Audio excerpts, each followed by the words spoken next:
to begin. Hey, what is up, guys, and welcome back to another episode of the Social Primate Podcast. Today, my guest is the amazing Daniele Bolelli. He is an author, a professor, and he is the host of History on Fire and The Drunken Taoist. What's up, Daniele?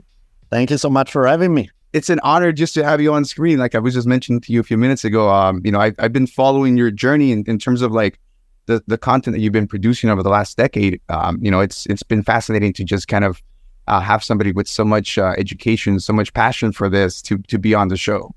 Thank you so much. I always, I'm sure we're going to have a fun chat. With that being said, for the people who, are just finding out who you are, give us a little bit of background, if you may.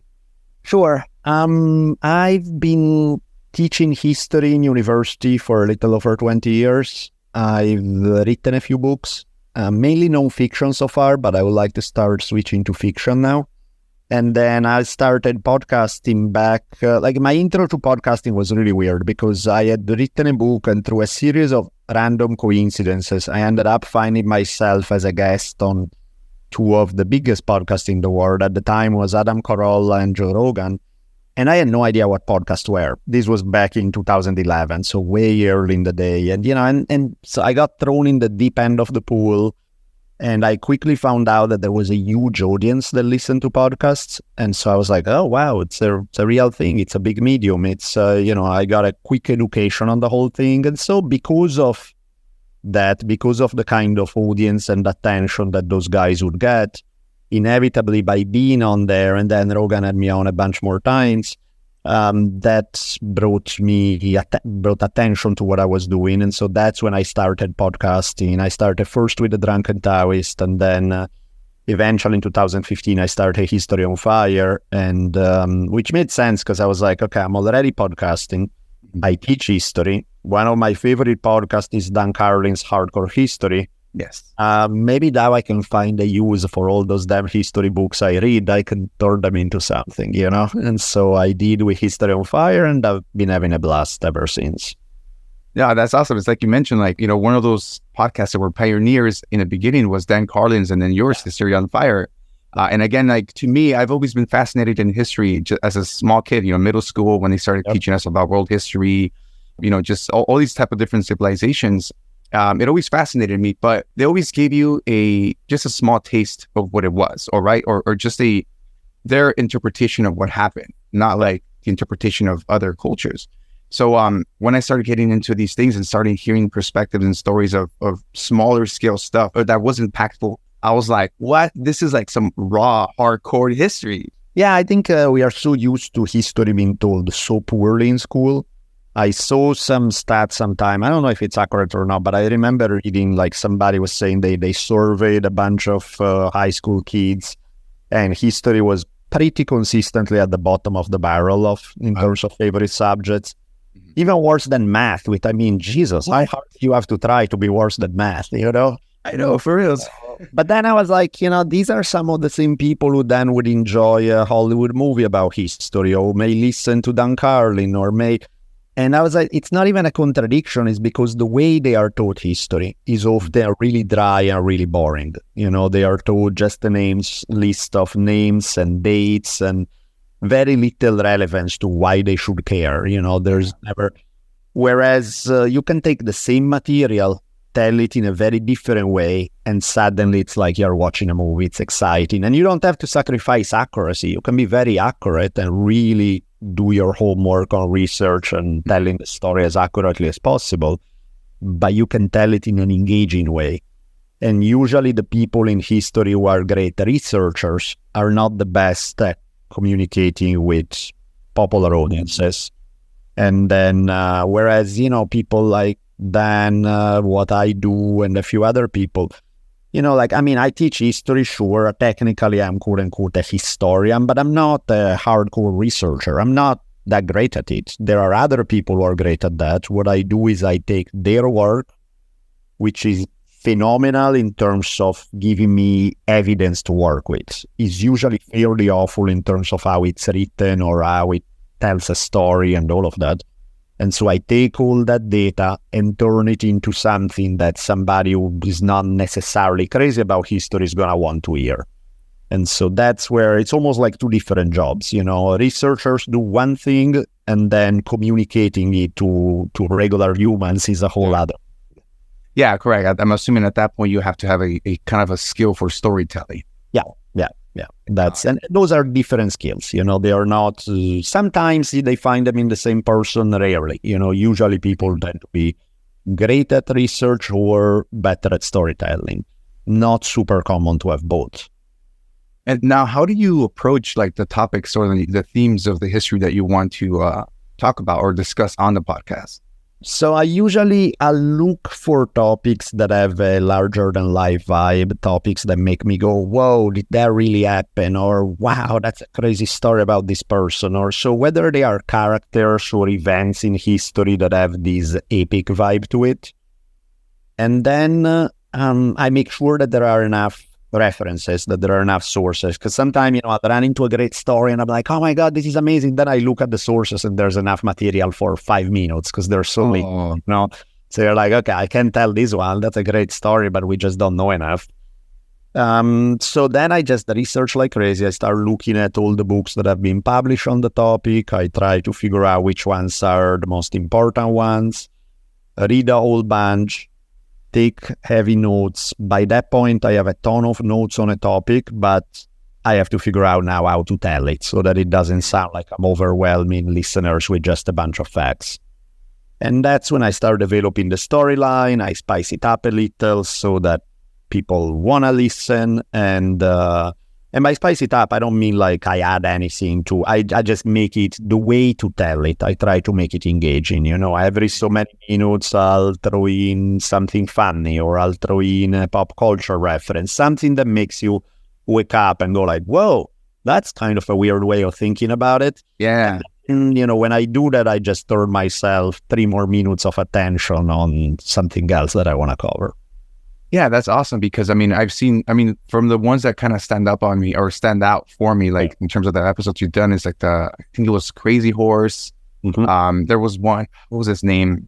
He was like a Japanese warrior, and he'll do like meditation, but he also like drinking and sex. Oh yeah. EQ is the. Oh yes, there you go. Yeah. So like it's just one of those things that you kind of you bring up and you're like, wow, I would have never learned this anywhere else, and that's once, like you say, you put it together, it's a storytelling, it becomes engaging. And like you mentioned, you kind of sprinkle it with that humor or with like examples that kind of connect you to that moment in history, Yeah.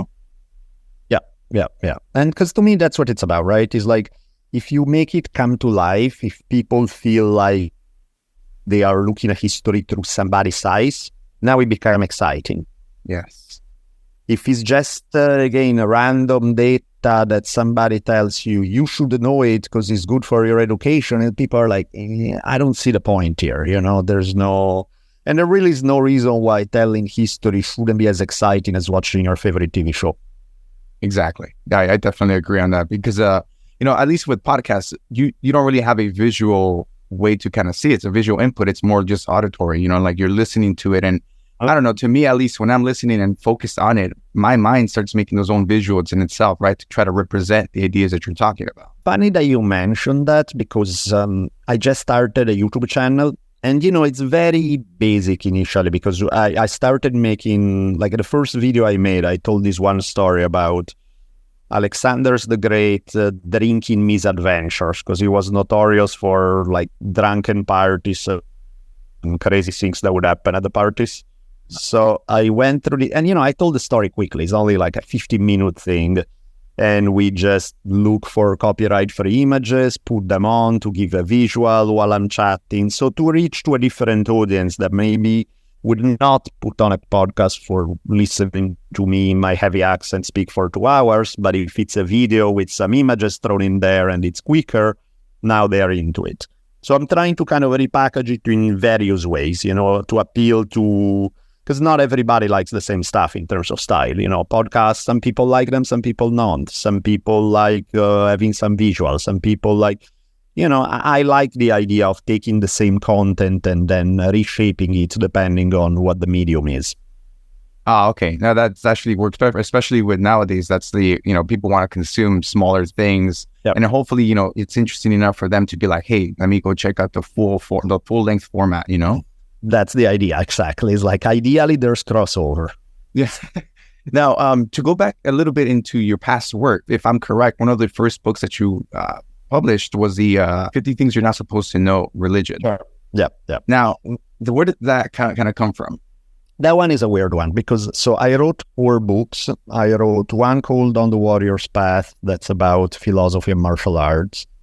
50 Things, one called Create Your Own Religion, which is basically study all the various world religions, look at specific topics, how they all answer certain questions that we as humans always ask ourselves, and then try to separate answers that seem to click with me and answers that don't click with me. And so that was that one. And then the last one I did was called Not Afraid. And it's a bit more, I hate to say autobiographical, but a little bit. It's specifically on the theme of fear. It's partially about martial arts, partially about stuff that happened in my life, partially about raising my daughter after the death of my wife and things like that. So it has more of a, so those are the 4 I did.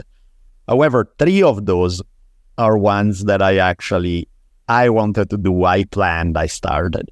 50 Things is a weird one because I was pitching Create Your Own Religion to a publisher, and they were like, yeah, that sounds good, but we have this series called 50 Things, and we do it about various topics. Don't you want to do one about religion where you tell 50 funny, weird stories about it? And I was like, I guess if you're telling me that I need to do it to get the other one published, I will.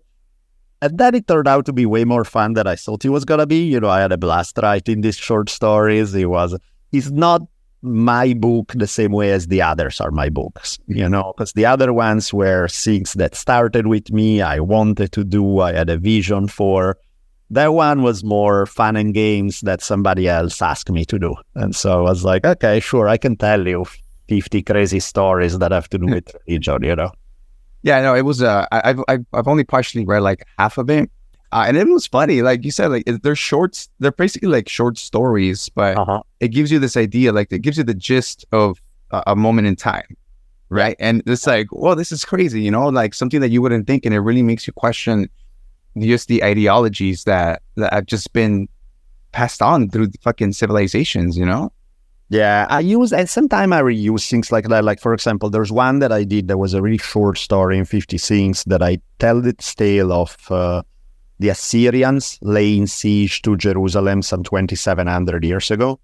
And then I made a whole History on Fire episode about it. And that story is completely insane because it's one tiny event in history that most people don't even know about. And it pretty much changed the entire history of the world.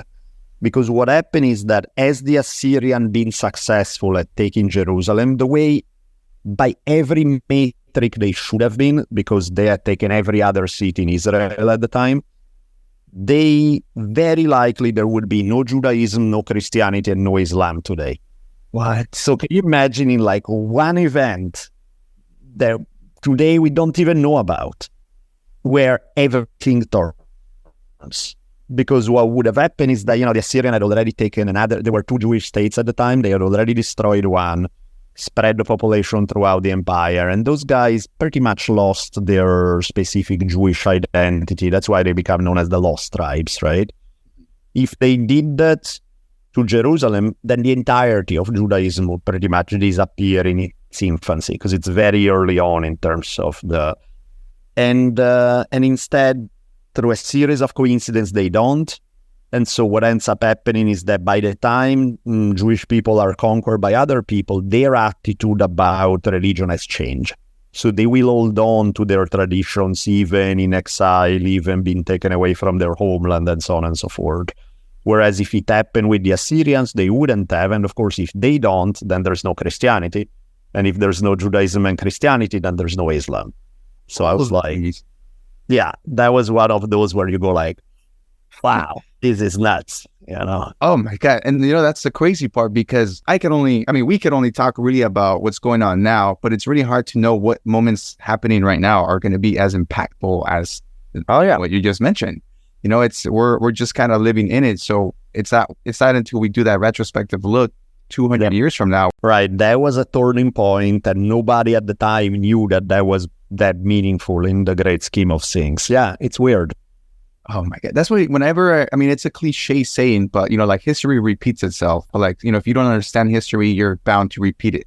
Yep. And it's just, again, one of those things that like, you don't know, nobody really cares because it's not interesting enough for them to be like, oh, you know what, this is going to affect me now. Like, this is stuff that happened millions of years or hundreds and thousands of years ago. It's like, I'm just living my best life right now. Yeah, I think that's why I think it's so important to communicate well.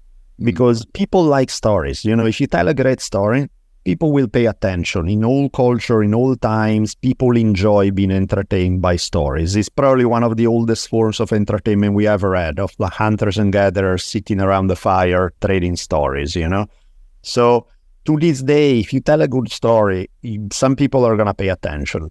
So to me, it's like, especially if you're trying to convey something meaningful, something that you think is important, then it should be your job to tell it in a way that captures people's attention. Yeah, of course. Yeah, otherwise you're just going to be like, the content gets lost and, it's just another story that nobody got to hear. Yep. Yeah. Going back into the books that you've written, one of the most, I guess the most recent one that you did was the Is It Not Afraid? Yeah, that's the more recent one, yeah. Oh, okay, Not Afraid. Yeah, so I mean, that one, I kind of heard you kind of briefly talk about it, but it's more of a personal depiction of your journey as of right now, right? How it kind of shaped your life. Yeah. Do you mind telling me a little bit about that specific book or just the process for that? So I was trying to, that book really deals with the theme of fear.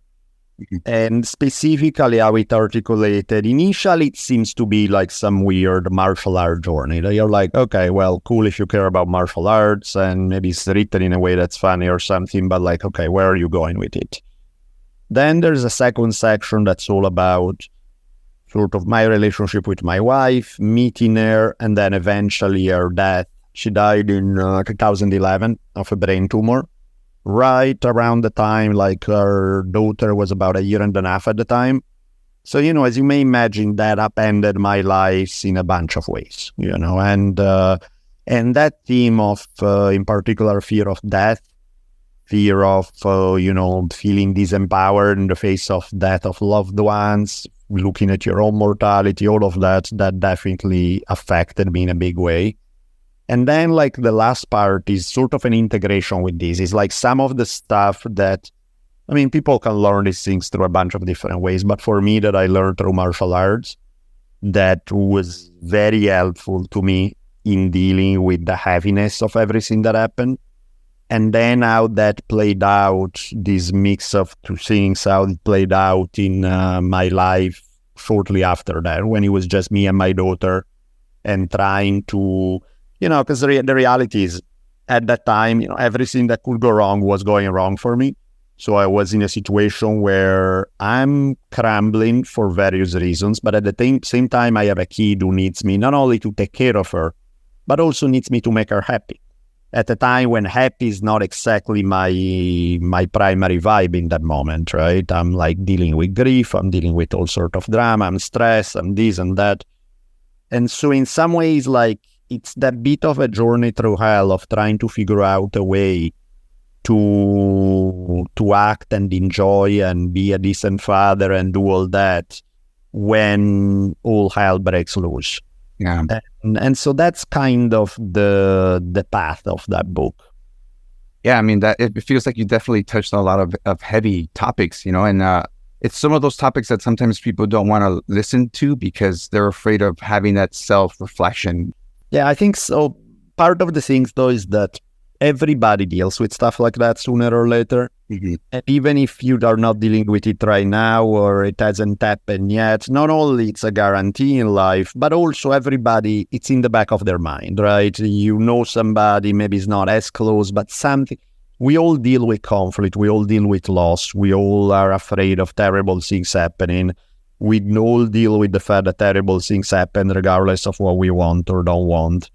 So I think some of it is sort of a taboo topic, but at the same time, discussing it in the open clearly, it can be freeing because many people have it sitting there on sort of on their shoulders, that even if they try to ignore it, it's there, and it affects them in the subconscious.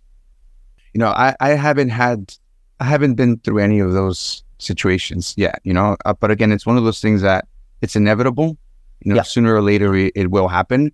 Yeah. But one thing that I kind of heard back in one of your podcasts was just how religion just kind of plays a role in trying to make it easier for us because we're afraid of what's going to happen, right? Like it's like a coping mechanism in a sense. And I mean, I have nothing against it, right? It's like, if it's hard enough, do whatever you need to do to help you. I'm in favor of anything that helps people be happier and be more decent human beings to other people.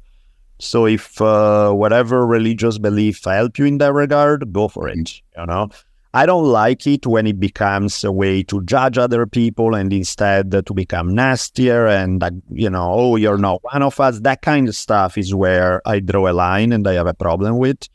But I don't have a problem with things that help you deal with the uncertainty of it all, And whether they are real in the sense as objectively real or not, who cares? If they have an impact on you, if they help you, go for it. And, that's why it's like, I'm not pro-religion or anti-religion. To me, it's like how you go about it, how it affects your life. Does it help you become a better person, or does it make you more angry and judgmental?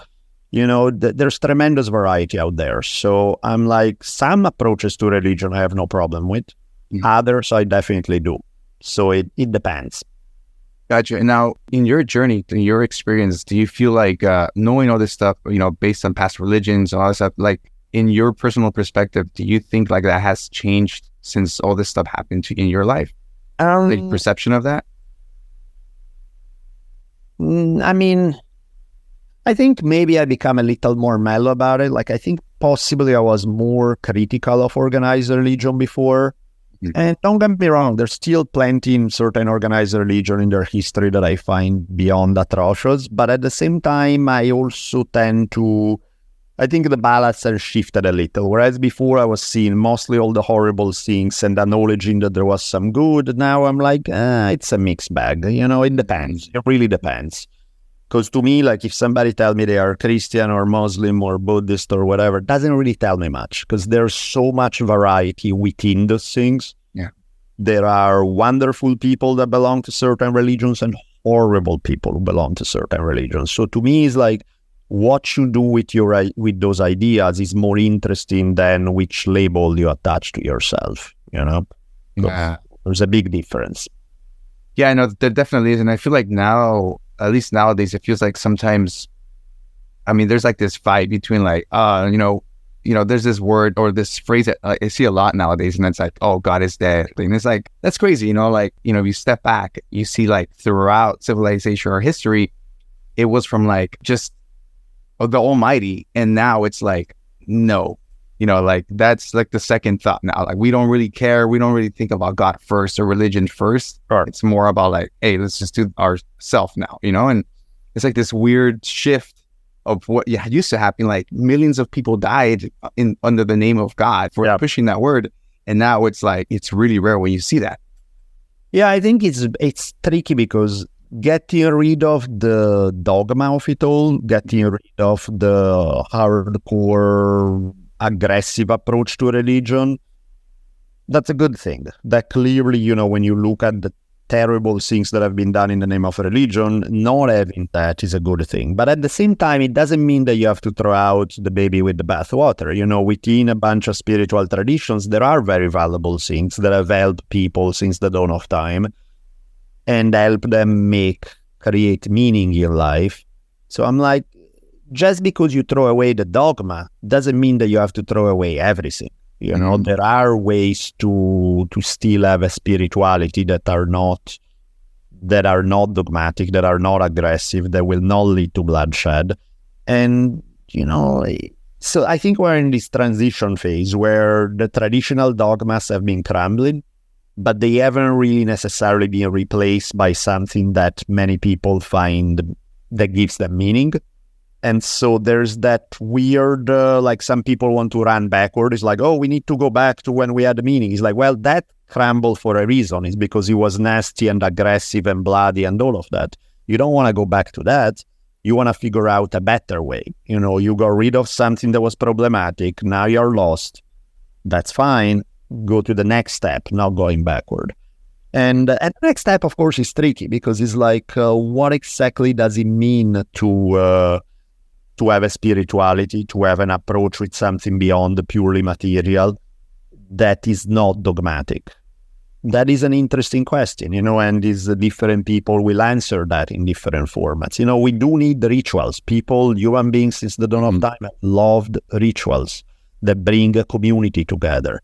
We love something that brings us closer to have a vague glimpse into, is there anything beyond the material world or not? What do we think about it? How do we walk on this earth based on what we know? How do, you know, things that help you, guide you in life? Those are important questions. They should not be dismissed, or they should not be like, oh, all that was tied to religion, so it's all crap. It's like, no, that's missing the point. Yeah, I kind of relate to that because early on in my like teenage years, you know, I was, air quotes, consider myself like atheist. I was like, yeah, I don't believe in God. You know, flash forward a few years, when I had my first kid, that changed. Like, you know, I started having questions about the mortality. Like, I was more afraid because now this extended outside of me. I had to worry about someone else. And it, in a sense, made me more spiritual, not in any specific religious way, but like the sense that there was a higher being, a higher power in a sense. And that was the first time in my life that I kind of had that self-reflection where I was like, man, I went this whole time, though this whole part of my life thinking that nothing existed. And now I suddenly feel like, because I'm faced with my own mortality or the mortality of my offspring, that I'm like, oh shit. Yeah.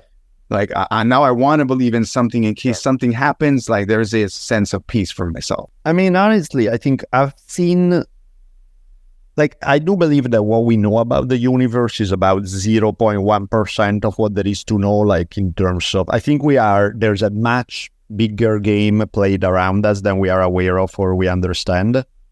What that is, of course, I don't know. But I've seen enough weird stuff, enough moments when the laws of physics as we know them seem to take a break, that I'm pretty convinced that there's something beyond the purely material world.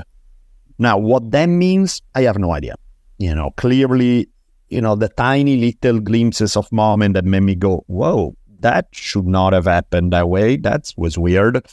They are not enough for me to have any clear-cut idea on what's out there. And I think that's where I distrust, you know, you often fall into two camps. Oh no, dismiss everything that doesn't fit into a materialistic paradigm as a coincidence, or take these tiny little dots of moments when you go like, that was really weird, and build a whole stuff on it that's not grounded in facts. And to me, it's like, let's acknowledge that we do live in a weird universe where there's probably a lot more than what we understand. But let's not rush to find answers that we are essentially just making up along the way. Let's just be honest, you know, let's just... So to me, it's like, if you ask me, do you think there's something more? Yeah, I do. Do I know? Do I have answers about what that is? No, I don't. And that's a modest answer, because I feel like somebody telling you that they do know, I mean, maybe they do, but for the most part, it's just maybe some bullshit, you know? Yeah, exactly. And I think people are uncomfortable with mystery. They are uncomfortable with not knowing. It's almost easier to dismiss it all and say, no, it's all made up. There's only the material world, because at least that becomes its own dogma, right? Then it explains everything. You know how the world works from A to Z. Or there's the one who say, oh, it's all this because I read it in this book that tells me that God does this, that, and the other. And that's its own kind. To me, it's like, deal with the fact that we don't know. Deal with uncertainty. Deal with the fact that we can get glimpses into something that it's almost like for a second whisper something in your ear and that's all you got. And that's as good as it gets, you know? Yeah, it's funny because a few days ago, I mean, this is not close to anybody else's experience, but this was my experience that kind of freaked me out. I was going to sleep, and I don't know what was going on with my body. It was going through like this shift where you can't move and you're like kind of falling asleep. But I had like this mini dream during this phase that that I was dying, that I got shot or something. Yeah. And like in the dream, it just felt like you're just being pulled away into like darkness. And I immediately woke up, and I woke up feeling afraid and sweating. And I was like, oh my God, like I wasn't ready for, I don't know if that's a real feeling, but I wasn't ready for that feeling of fucking leaving. Yep. And then I got scared, and I started having these thoughts in the middle of the night, like, oh, mama died, like my parents are gonna die, like like existential thoughts that just kind of like, crept in there, and it just stayed there for a few days. And again, it's just those things that you don't really know how to cope with, unless like you are kind of clear-headed in the intent that you're trying to do, Yeah. And sometimes the universe reminds you that you know so little about it all. I remember like when my wife died, it was, of course, when somebody dies, their face relax because they're not in pain. They are not, that's it. That's all there is. And so, you go in an hour later, and that's what she looks like. And I remember we went in several hours later with one of her sisters before we called to whoever. And suddenly we look at each other because my wife had a huge smile on her face. And we are like, you see that too? And they're like, yeah, I do. What the hell? What's going on? And if that wasn't weird enough, like then I remember I took a camera back then, still cameras less than phones, because I wanted to remember it, right? So I'm taking a picture. And when I raised the camera to my eye, I looked through the camera. I don't see any smile. And then I lower the camera, I look at her, and there's a big, huge smile. And then I raise the camera, and there's no smile. And I took a picture, and you don't see a smile. But everybody in the room without looking it through the camera. So like we wouldn't even tell somebody, and somebody else would walk in, and they would go like, what the fuck? Why is she smiling? What's going on?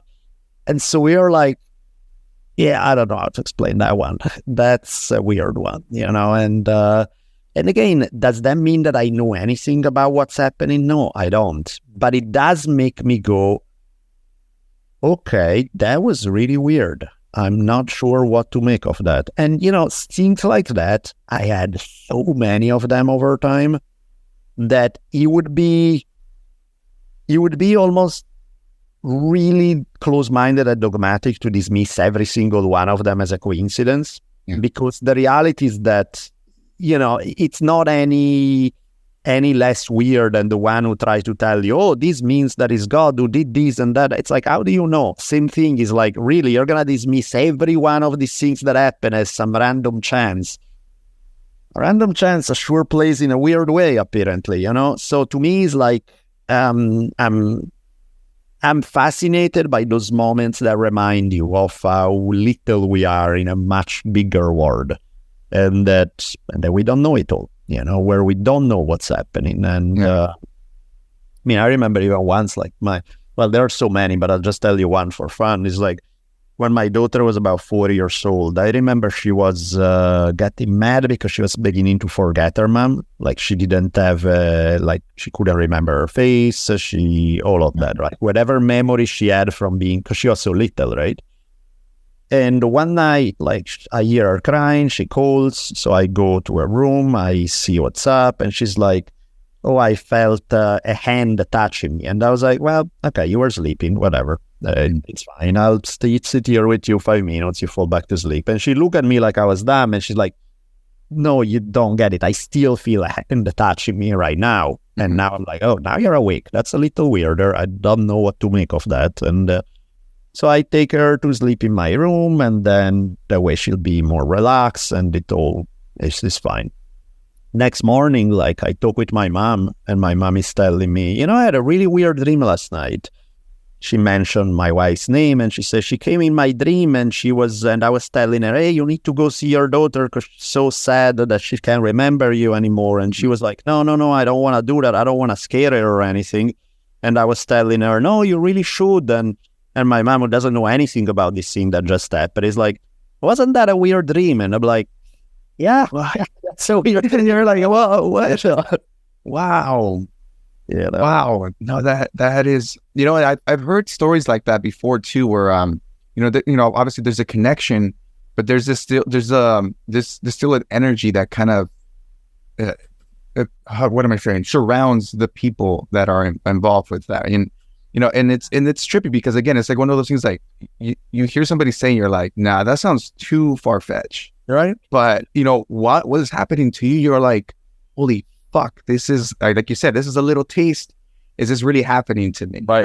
Yeah. And it's like one time is a coincidence, two times is a coincidence. When you have like dozens of these stories in your life, you start going like, okay, maybe life is just weird and I only understand probably 1% of what there is to understand, Yeah. I think that's an uncomfortable feeling for most people because people want answers. They want to know for sure something. And none of these experiences tell you anything for sure. They just remind you, hey, don't get too cocky about thinking that you know everything because you don't. But that's all they do. That's all they do. Yeah, no, it's just waiting to like shake you up. And, and especially now, it's like we have so much stuff blasted in our eyes every day on our phones, internet, just so much stuff that you get disconnected from those real moments that happen, So It's like you're just, living day by day and you're like, this is my life. This is what it is. And until you get these moments where you're like, holy shit, there's something bigger than me. And then that's when you start changing little things about yourself because you start realizing that it's not just about you. It's about a greater picture. And I think that's why it's good when it comes to knowledge to be humble, because it doesn't matter how much you know, you're still an ant in a large universe. You're still this tiny little dot.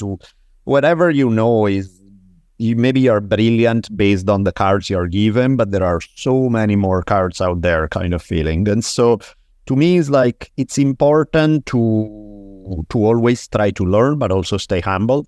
And at the same time, to focus on what you can control. It's like, do certain ideas, do certain religions, do certain political concepts, do certain philosophies. Do they help me to become a better parent, a better friend, a better whatever, or not? Because at the end of the day, that's where you measure it, is how they affect your life, what you can do in the here and now with the people around you, and how you carry yourself. That to me is where you see the worth of some ideas.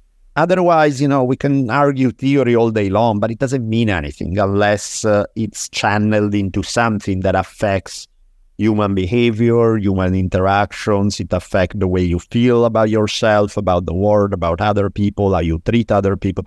That's to me where ideas become real, where it's like, you can have the greatest idea in the world, but if it ends up making you more judgmental, arrogant, and look down on everyone else who doesn't feel that way, that is not having a good impact on you, and so vice versa. Maybe you are a little lost, but the way you go about it, it becomes, you're still kind and humble and sweet to other people. Then it's a win. As far as I'm concerned, I don't need to share your philosophy or your religion, but I like what it's doing to you. Mm-hmm. So I'm all for it. Thumbs up.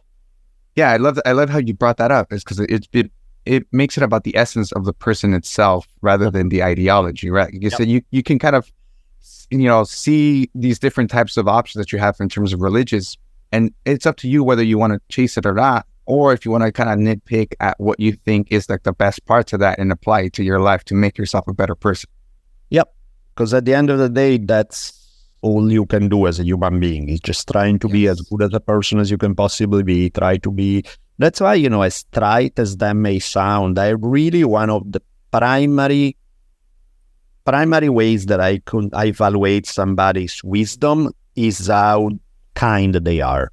Mm-hmm. How they can be kind to other people, how they can have a positive impact on anything they meet, from the dog down the street to people to whatever. Is like, that to me is more valuable than how many books you read or how sophisticated you are in your thinking. Because to me, it's like, your sophisticated thinking doesn't mean crap if it doesn't turn into the ability to be kind and good to those around you when as much as you can, because of course we all have our limitations, and I'm not saying you need to expect perfection from yourself. You won't, you'll get angry, you'll snap at somebody, you'll do, but you try to limit that as much as humanly possible. You try to hype up the part where it's more generous and giving and kind and helpful, and that's as much as you can ask from a human being. Yeah. No, that's a big step already. You're just being self-aware that you try to make the change even if you slip up every now and then. You revert back to like, oh no, I'm gonna call that out and I'm gonna reattempt to be better. Yeah, because otherwise often people fall into a shame pattern where it's like, oh, I can't believe I said that, I'm terrible, I'm awful. And it's like, no, it's good to acknowledge when you screw up. It's good to acknowledge, yeah, that was not me at my best, but then move on. Make the appropriate apologies if they need to be done, but then move on and just try the next moment to be better and not just dwell in guilt, which doesn't help anybody. Yes. I've been struggling with that the last couple of months. My son is 11. He's turning 11 at the end of the month. But I'm seeing like this shift in his personality in a sense, like he's becoming more independent. He doesn't want to listen that much anymore. And how do I say it? It's just been hard. I'm a first time dad as well. So it's like, I don't know how to navigate with this. And I know when I'm not the best version of myself when I'm around him and he goes home and he goes with his mom, I'm feeling like, fuck, I should have done better. Like I did this wrong, like that, and it's like that sense of guilt that comes in, but I use it to the next time I'm with him to be like, let me make it up. Let me do better. Let me change things up from what I did last time, and it's like kind of like what you were saying right now. It's just being able to like, okay, I did it. Let me just fix it again, And I think that's step one. Absolutely. And the other side of it is even talk to him about it and just have the moment where you say, man, you know how I did this and that, or I responded that way. I've been feeling bad about it. I've been feeling like I'm trying to be as good as I can, and those moments don't make me feel so good. And that way you share it, where it's just like you're not hiding it. And the kid realize, oh, you're not putting up this front that you're perfect and you know everything. You're human too. You feel there's something valuable sometimes in sharing one's own insecurities, weaknesses, moments of, and yet then keep going and being a dad and doing whatever you need to do. So it's like, it's not an alternative. It's not like I either need to pretend that I have all the answer and I'm super strong always, or I turn into this weak thing that can't do anything. It's like, no, I have my moments. I screw up. I'm sorry. I see 10,000 times the way I could do things better.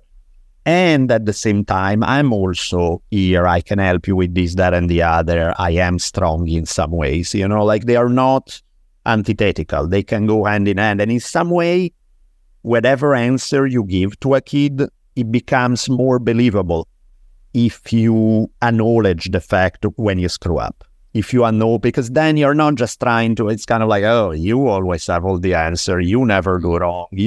You are unattainable. You cannot relate to that.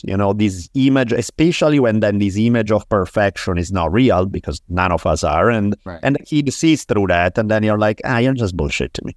Whereas when you are honest, I think like honesty with kids is key. Like to just be very upfront about stuff, and in that regard, even like in terms of what you want them to do, is like, man, I don't have all the answers, but I do want you to be safe and happy. I don't just want you to be safe. I also want you to be happy. So whatever it is that you want, I want it for you. Let's figure out together. This is not me against you, me wanting you safe and you wanting happy, and somehow we clash.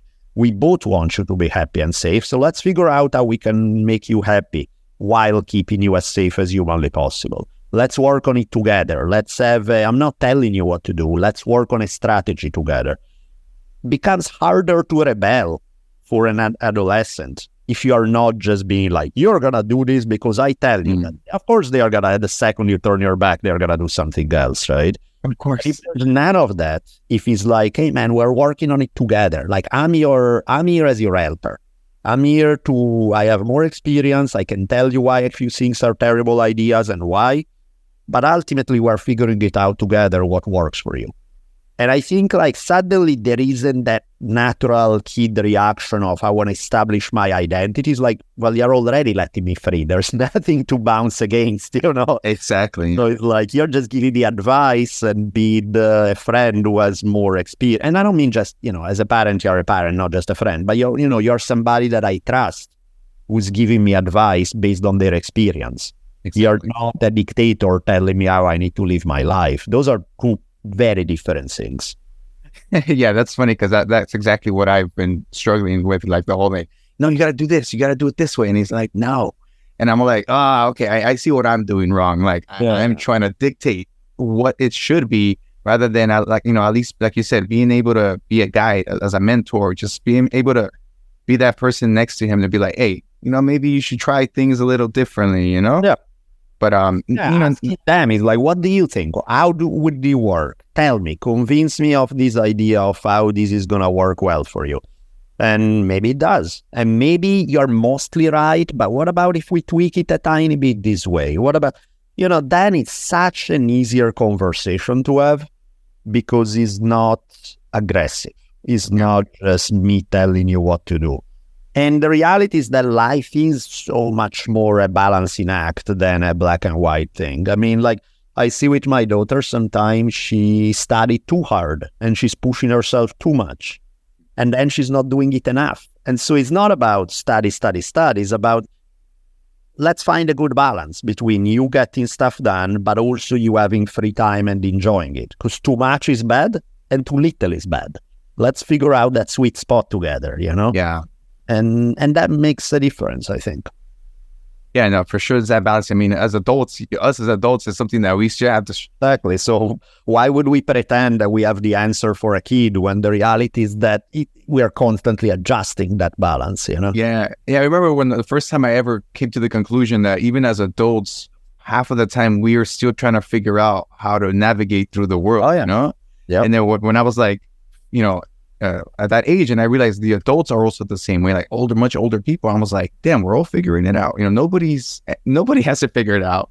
They have a sense of how to navigate through it, but you know, we're all here experiencing this journey for the first time as well. Yep, 100%. For sure, it's been a journey. I mean, I still have to go through the teenage years with him, so it's gonna be a journey for myself. But I feel like I at least like to tell myself that I'm open-minded and willing to let these things kind of come into my life, and hopefully I'm balanced out enough to be like, okay, let's see the landscape and, you know, let's fucking find the route here. I really think as a strategy, it's good to keep in mind, ask them sometime what you think the right approach is, you know, rather than telling them, because people, you know, after a while, when you're always giving somebody an answer, they stop listening to you. Mm-hmm. You ask them, you force them to be the ones who are coming up with answer, who are thinking about it, and then you intervene, and it becomes a mutual game, like we're playing together, okay? It's like, oh, that's what you think. Okay, that's interesting. I can see why. What about this? Would this be helpful or not? What about if we tweak it this way, you know? And again, so it becomes a mutual dialogue between people who trust each other. And, you know, you are giving them trust, you are interested in what you think their answers are, and you're just trying to help them steer it. It's like, okay, I see that. What about we tweak it 20% the other route? Yeah. What about... And I think in this way it becomes so much easier to have good communication because you're asking them questions, you are interested in their answers, you are just giving advice, not dogmas. It makes a huge, especially when they are teenagers, because, you know, when they are little, they'll listen to you sometimes. Yeah. And as they grow up, of course, they develop their own personality. So I think it's super important with teenagers to be... Like, I know a bunch of people who are really good human beings and clearly don't know what to do when it comes to parenting, because them, like, you know, they tell me about problems that they have with the teenage kids, and I'm like, well, did you ask what they want from this situation? I'm like, no. And I'm like, it's kind of important, you know. Otherwise, if you don't know where they are coming from, of course you can deal with them, you know. So just ask them what they want. Ask them what they want their relationship with you to be. Ask them what, you know, that's like starts things, is open communication. No, and that's a great way. I mean, you're teaching them very valuable skills for life in the future.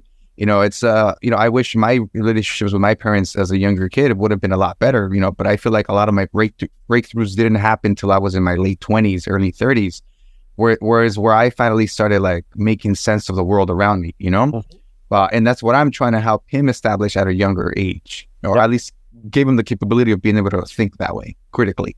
Definitely. It's huge. I think like really if we look at what's out there in the world, the origin of so many problems is bad communication. It's not even that people are mean or terrible. I mean, there's that too sometimes, but like most of the time, even if you have great intentions, but you're not good at communicating, things are going to go sideways. So it's good communication is key to make everything work, to being a good parent, to being a good friend, to be in a relationship, to be good at your job for many, many, many, many reasons.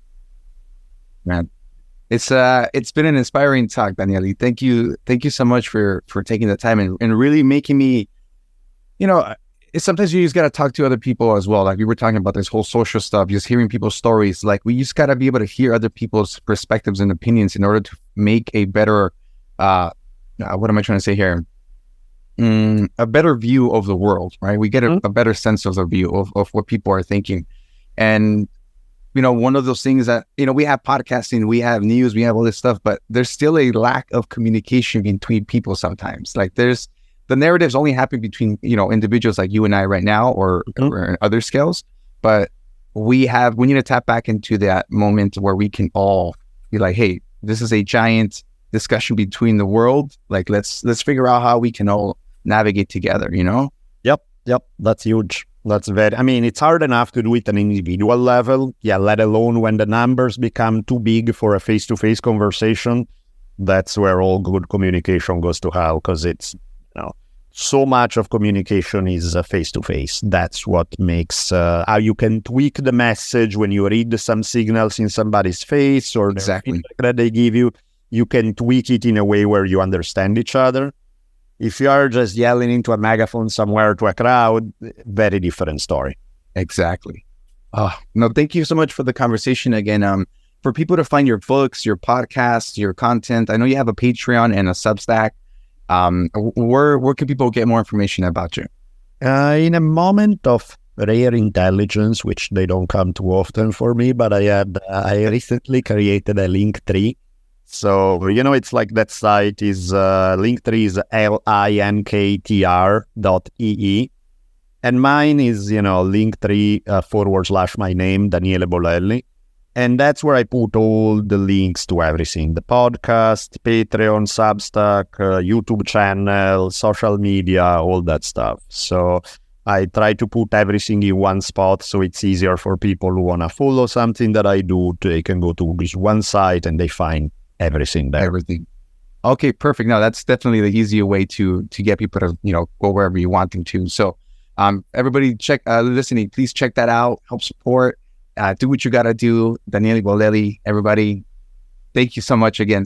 Like, really thankful. Anytime, man. I'm glad we had a good chat. I'm glad we got to do this. Well, with that being said, I hope you enjoy the rest of your day. I hope this is not the last time we have a conversation, and I hope you take care of yourself, man. You bet. You too. Seems I was too young to succeed and have fun. Being old and dumb, smart I thought, how they could fool a heart. The sun moves so light in the dark. Kept quiet, but I was up hearing them talk. Lying though could walk right, but chose not to. Like if how to help keep something inside them from dying. Selfish living, but I was too childish and didn't notice. If did only for moments, I was still growing, so it had some effect. It's like a mirror, what you do when you're child. It reflects some things you just got upset. So many years I regret letting my fears hold me back. As I move forward from that, I learned a good woman deserves respect. What's a man with cheating while your family hungry? You eating, spending your check. Now your ass a mess. It's time to clean up your shit for real. When it done bad for your health, harming yourself. And I wish I could help, but can't. I'm still trying to help myself. It's sad. I gotta call you my dad, but this go out to every man, not just you. Do the best you can to protect your woman and provide for your fam too.